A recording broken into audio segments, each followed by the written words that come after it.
ദേശീയ medical commission കോഴക്കേസിൽ അന്വേഷണം തുടങ്ങി എൻഫോഴ്സ്മെന്റ് ഡയറക്ടറേറ്റ്. ആന്ധ്രാപ്രദേശ്, ഡൽഹി അടക്കം 15 സംസ്ഥാനങ്ങളിലാണ് പരിശോധന. മെഡിക്കൽ കോഴ്സുകൾക്ക് കോഴ വാങ്ങിയ കേസുമായി ബന്ധപ്പെട്ടാണ് അന്വേഷണം. വിവരങ്ങളുമായി ഡൽഹിയിൽ നിന്ന് അജീഷ് ജയകുമാർ ചേരുന്നു. അജീഷ്, എന്താണ് ഈ വാർത്തയുടെ കൂടുതൽ വിശദാംശങ്ങൾ?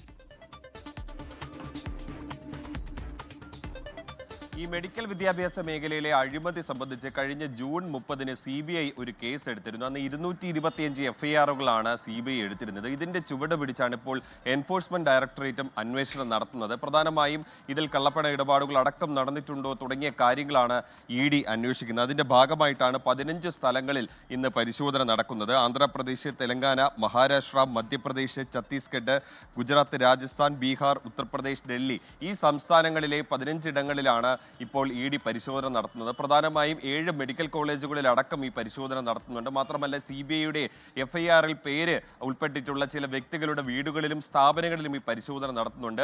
അന്ന് ഉയർന്നു വന്ന പ്രധാനപ്പെട്ട ആരോപണം ഈ മെഡിക്കൽ കോളേജുകൾ അവരുടെ ഈ മെഡിക്കൽ കോഴ്സുകൾ നടപ്പിലാക്കാൻ വേണ്ടി ഈ സർക്കാർ ഉദ്യോഗസ്ഥർക്കും നാഷണൽ മെഡിക്കൽ കമ്മീഷനിലെ ജീവനക്കാർക്കടക്കം കൈക്കൂലി നൽകിയിട്ടുണ്ട് എന്നുള്ളതാണ്. കൈക്കൂലി നൽകിയത് ഈ ഇൻസ്പെക്ഷനുമായി ബന്ധപ്പെട്ട കോൺഫിഡൻഷ്യൽ വിവരങ്ങൾ കൈമാറാൻ വേണ്ടിയിട്ടാണ് ഈ പണം നൽകിയത് എന്നുള്ളതാണ് പ്രധാനപ്പെട്ട ആരോപണം. ഈ മെഡിക്കൽ കോളേജുകളുടെ ഉന്നത ഉദ്യോഗസ്ഥർക്ക് അവരുടെ മാനേജ്മെന്റിന്റെ പുറമെ ഇടനിലക്കാരും ഇവർക്ക് കൈക്കൂലി നൽകിയിട്ടുണ്ടെന്ന് കണ്ടെത്തിയിരുന്നു. അതിനെ തുടർന്നാണ് ഇപ്പോൾ ഈ പരിശോധന നടക്കുന്നത്.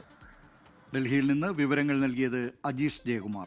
ലോകത്തെവിടെയായാലും ഏത് സമയത്തും 24 വാർത്തകളും ഓഗ്മെന്റഡ് റിയാലിറ്റി പാക്കേജുകളും എക്സ്പ്ലെയിനറുകളും വിശദമായി കാണാൻ ഞങ്ങളുടെ YouTube ചാനൽ നിങ്ങൾക്ക് സബ്സ്ക്രൈബ് ചെയ്യാം.